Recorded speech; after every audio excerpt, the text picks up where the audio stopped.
Periocular Volume Restoration syringe-based dermal filler versus autologous microfat grafting. هنتكلم النهارده على ال Periocular Volume Restoration using fillers, either synthetic fillers أو autologous fillers derived from the same body. We are still pursuing the beauty in the periocular region and the upper face.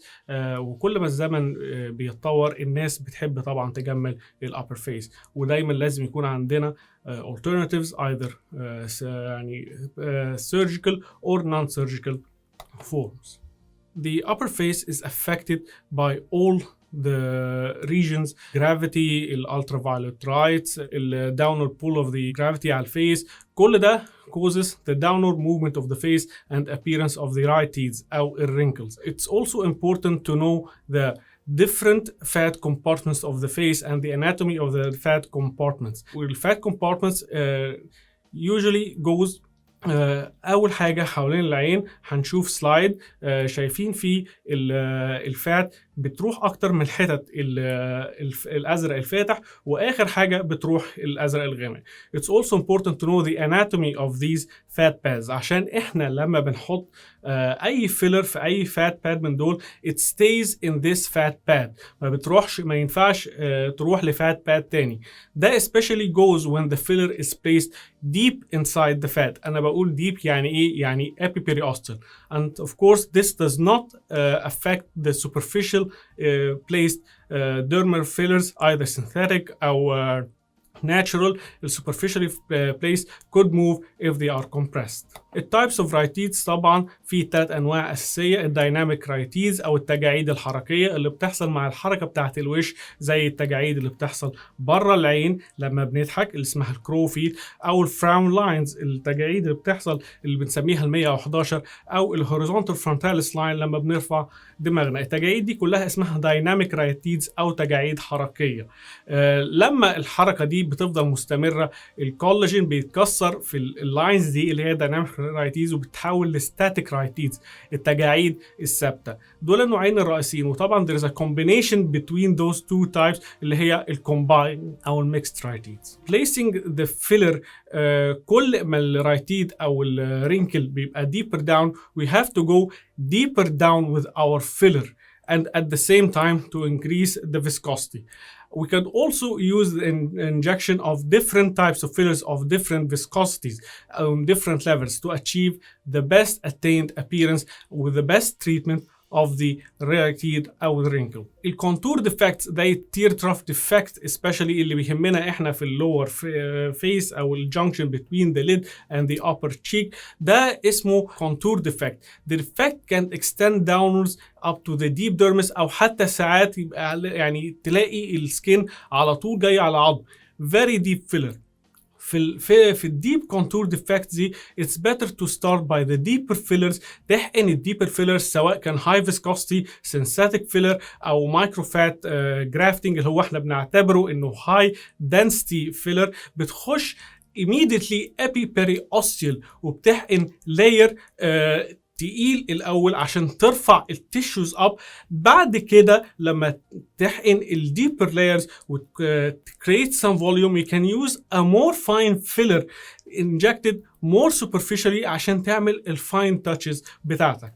الانديكيشنز اوف dermal fillers عموما synthetic او non synthetic. ساعات البلافروبلاستي and I mean the surgical blepharoplasty is not the optimal solution، او ده كتير جدا. حتى لما بيكون البلافروبلاستي is a good solution the patient does not want to go for a fully invasive surgery، فبيبقى ساعتها it's a choice انك تشرح له الاوبشن التاني اللي هو زي السينثيتك فيلر او البارشلي انفيسيف procedure اللي هي مثلا مايكروفات جرافتنج. او حاجه ثالثه ممكن لما يكون البيشنت عايز يعمل سيرجري بس مش متاكد من شكله هيعجبه بعد العمليه ولا لا. you could go first for trial of synthetic fillers especially the biodegradable ones، علشان البايوديجريدبل ones دول هيدوله فكره ازاي ممكن هيبقى شكله بعد العمليه. at the same time لو الشكل ما عجبوش you always have the option انك تدوب ال biodegradable fillers دي and you always have a way back. So which dermal filler هنستعمله؟ يعني التشويس بتاعنا ايه؟ طبعا التايب اوف ذا ديفكت اكتر حاجه بتخليك تشوز ذا فيلر. يعني when you have a deep defect extending down to the deep dermis طبعا هناخد dermal fillers، وكل ما الديفكت بيكون middle او superficial dermis عايز حاجه fine هتستعمل more fine filler.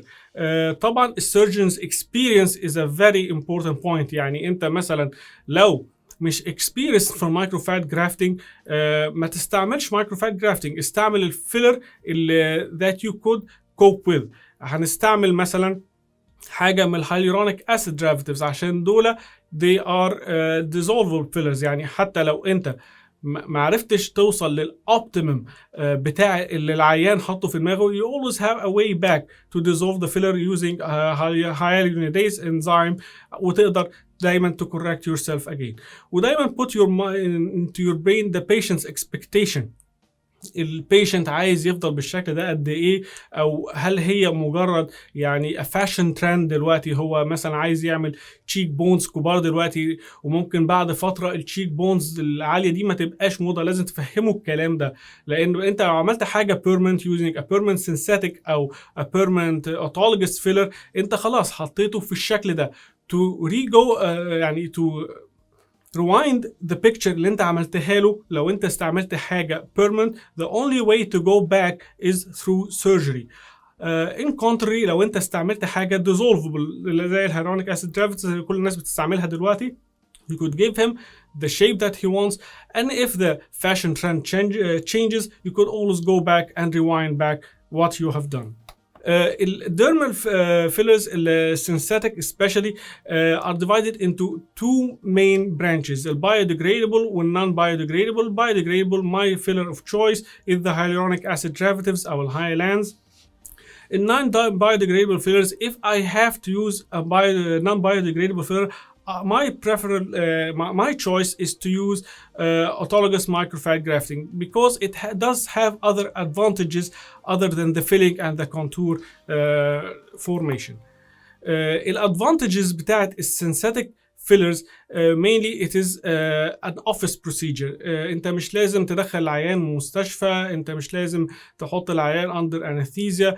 It's just a done office procedure. بتعمل sterilization and the patient is sitting upright, and this is a very important advantage as we're going to discuss later, because sitting upright بتخلي كل gravitational forces pulling on the face of the patient، فبتشوف كل التجاعيد بتاعتها في شكلها الطبيعي بعكس ما العيان ينام على ظهره.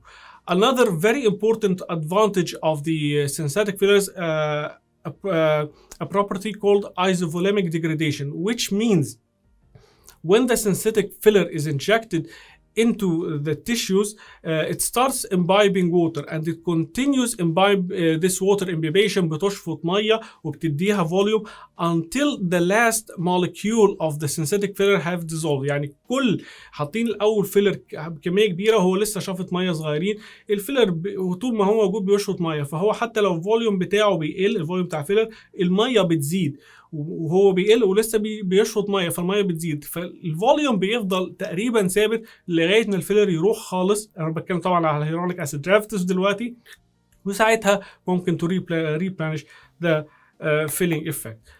A very important advantage بقى بتاعة الأوتولوجous microfat grafting of course other than the volume restoration is the presence of the stem cells.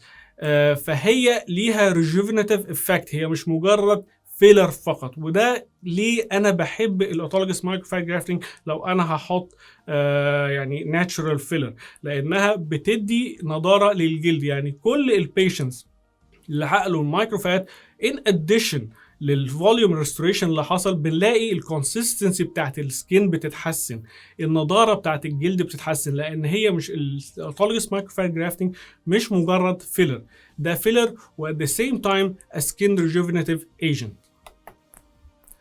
التكنيك اللي احنا بنستعمله لحقن السينثيتك فيلر طبعا بنستعمل توبيكال انستيزيا. يو كود يوز مثلا املا 5% كريم، وحاليا ممكن ما نلاقيهوش ونستعمل بايريدوكاين بيدي نفس الافكت تقريبا. sterilize the face of the patient وبنقعد البيشنت upright position زي ما احنا شايفين في السلايد. في فرق جامد جدا بين السلايد الاولاني والسلايد الثاني. She is the same 40 age female lying down and sitting up. You can see that when the patient lies down on her back, all the right teeth have gone. This is a very important advantage as we have said before بتاعة synthetic fillers. انت بتعمل procedure والعيان قاعد صح, you can see a real time correction. Then we start implantation of the filler. زي ما قلنا ممكن نبتدي في ال deeper right teeth, deeper down, and then we go upper, more superficial for the superficial refinement of the injection. There are several techniques of implantation of the filler زي ال fanning, ال cross hatching, ال linear injection. My preferred choice is linear injection في ال deeper fillers and serial puncture في ال superficial injection. بعد كده بنعمل مساجنج الفيلر عشان ما يحصلش اي لمس. بوست اوبراتيف للعيان ما بيحتاجش اي حاجه تقريبا. You just clean the face with an antiseptic again and you can send them home. In contrary بقى للمايكروفات grafting و harvesting, it is a surgical procedure. It's done in the operating theaters under sedation أو deep anesthesia. لو أنت هتستعمل sedation بتحتاج طبعا local anesthetic طبعا مع السيديشن. My site of choice for harvesting of the fat بالنسبة لي أنا هو الأبدومن. You can always use the inner thigh or the outer thigh. The donor area is infiltrated by 1% xylocaine to 100,000 adrenaline. This is mixed in a ratio 1:1 مع 0.9% saline, and you use this to infiltrate the abdominal area immediately of the subcutaneous tissue ب 30-40 ملليلتر تقريبا. In contrary to microfat grafting, harvesting and implantation, it's a hospital procedure. لازم بتحصل في المستشفى تحت complete aseptic procedure. العيان لازم بيكون يا إما نايم أو واخد sedation مع local anesthesia. طبعا this is considered a disadvantage, but it has another advantage, which is a rejuvenative procedure.